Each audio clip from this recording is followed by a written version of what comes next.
It's going to be a very special night on Thursday night, not just because of the Europa League, but David Moyes is going to take charge of his 1000th game as a professional manager. Massive achievement, and only very few coaches ever reached that milestone. Steve Bruce was one of the more recent ones to reach it. He took charge of his 1000th game and then left Newcastle United. Moyes has now been a manager for 23 years and has finally reached the milestone. Another manager wanted to pass on congratulations and praise to David Moyes, but it's not exactly the type of person who you think it would be. And in fact, it's just about to go midnight here in Canada. It's just about to turn Thursday, so early congratulations goes out to David Moyes on reaching such a prolific milestone. But who's the manager who spoke about him? Well, you're going to find out in Off the Press.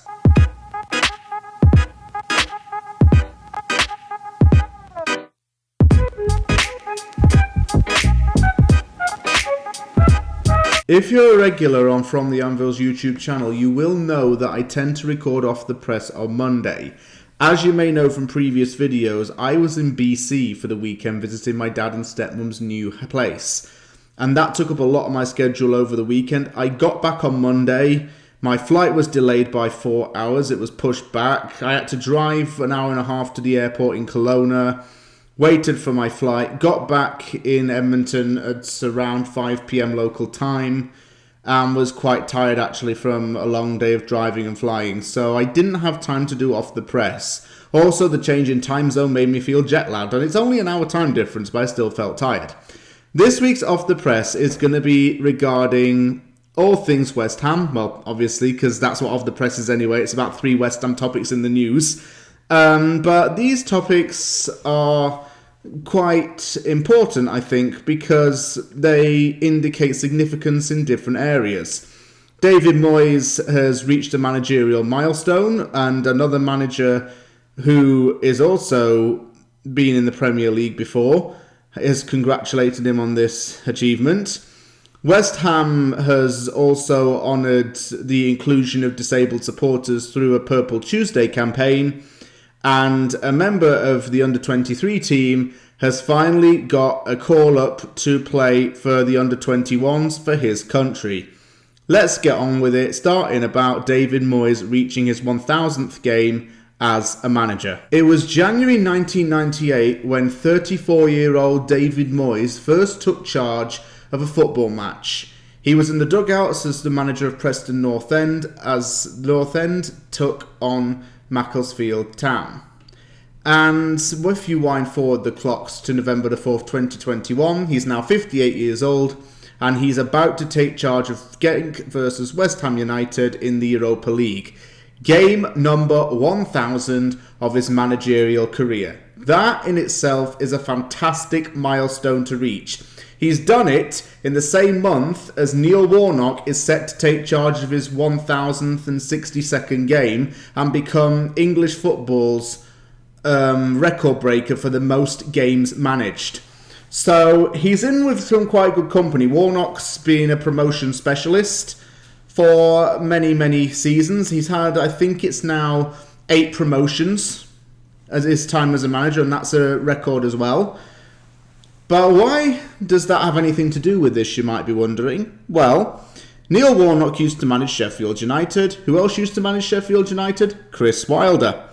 Chris Wilder gave an interview with BBC Sport to discuss why he admires David Moyes as a coach and what makes the David Moyes side tick.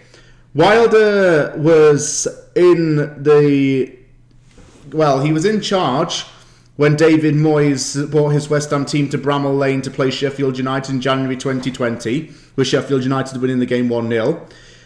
Wilder spoke about why Moyes is a good coach, and one thing he did touch on was the fact that he includes a lot of youth players, namely Declan Rice and Ben Johnson, both academy graduates.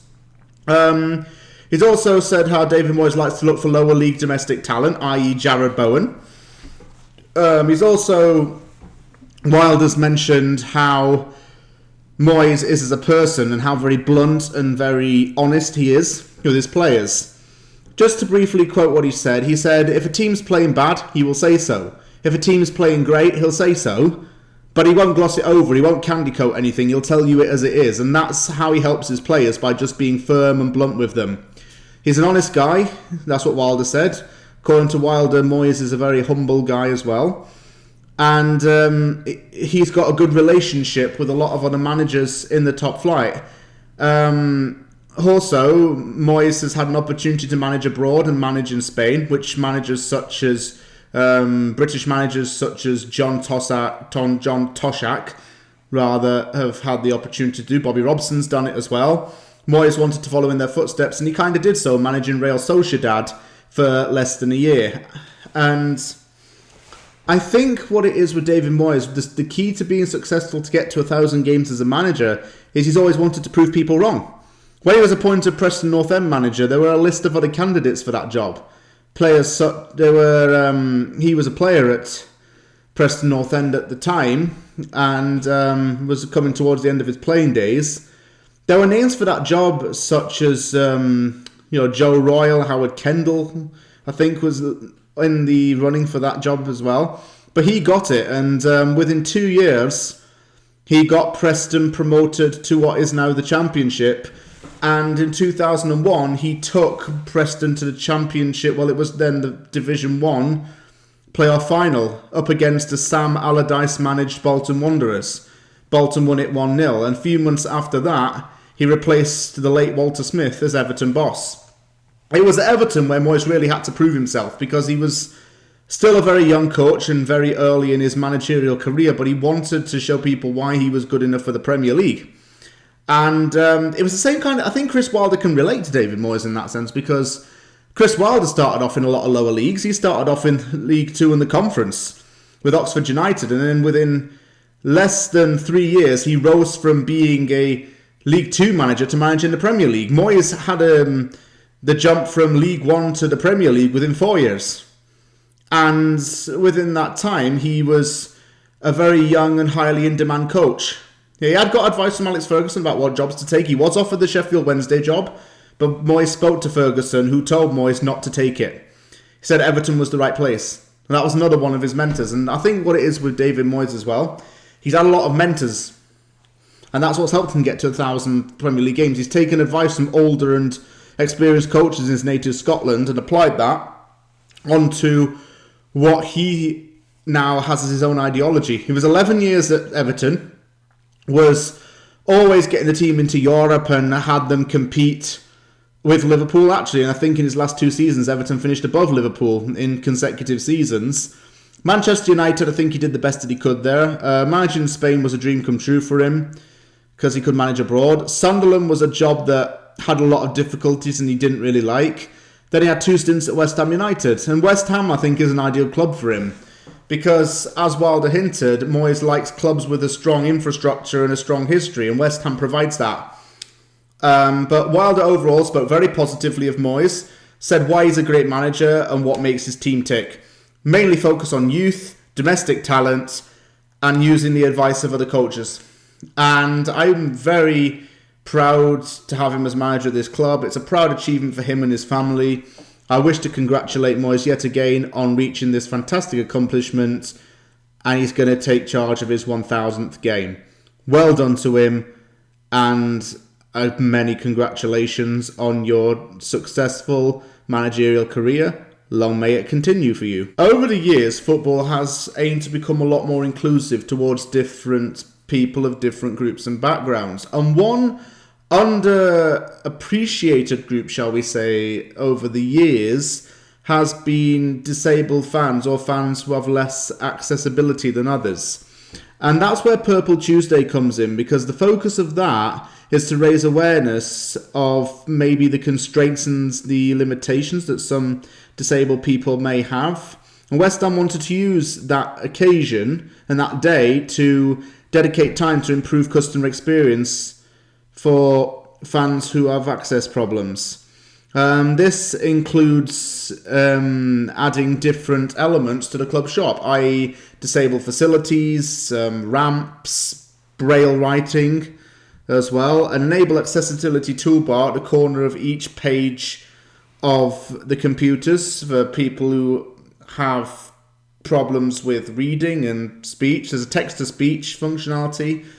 There's larger letters for people who suffer from dyslexia, and a translation software as well for fans who do not understand English or don't know English as a first language. There's also an emphasis on training staff to deal with customers who have disabilities or any impairments. There's teaching on how to change your attitudinal behaviour towards these kind of people and to change how you interact with them. And what I would just say is, in general, because I was trained with this at work, just see the person, not the disability, and treat the person as you would treat anybody else. It's a very important day in this time of year as well. It's a very important day overall, I should say. It's a very important thing. Because disabled fans who attend West Ham games, they're fans. Disability's got nothing to do with it. They're fans. The West Ham, they love this club. It's on that side even. I've embarrassed myself there a bit. But they love this club. And it doesn't matter if they are disabled or not. They love West Ham. They should be treated like one of our own. We're a West Ham family. We love everybody regardless of their disability or no disability. It's a very important campaign, and I hope it has some long-lasting effects for the supporters who need it the most. There was some big news to come out of the under-23 team this week, as attacking player Armstrong Akeoflex was called up to the Republic of Ireland under-21 squad. He was born in the Republic of Ireland to Nigerian parents, and because he was born there, he qualifies to play for the national team. This is a very well-deserved honour for Akeoflex, and it's been a long time coming. He was signed by West Ham from Celtic over the summer and describes himself as an attacking player as part of his fundamental style. And so he likes to get the ball a lot, he likes to shoot, create chances and assist. He likes to do it all, and actually in pre-season he impressed me because he scored against his old club in a pre-season friendly at Celtic Park. Akeoflex is a player that I want to see West Ham playing in cup games, because I think that he deserves a chance. He has hit the ground running in the under-23s. I don't see why he shouldn't play for the senior team at some point. He's a baller. The stars seem to align perfectly for him getting a chance. Moyes likes to use youth players. He wanted Akeoflex to potentially be in the team. That's what was rumoured and reported at the time of the signing. So Akeoflex getting called up to his national team's under-21 squad is a big deal, because he gets to do this on the international stage and show why he can ball internationally. Hopefully David Moyes is watching. I think it's a really good move for him, and he's one player that I'm super hyped about. I haven't been hyped about an attacking player from the academy for so long.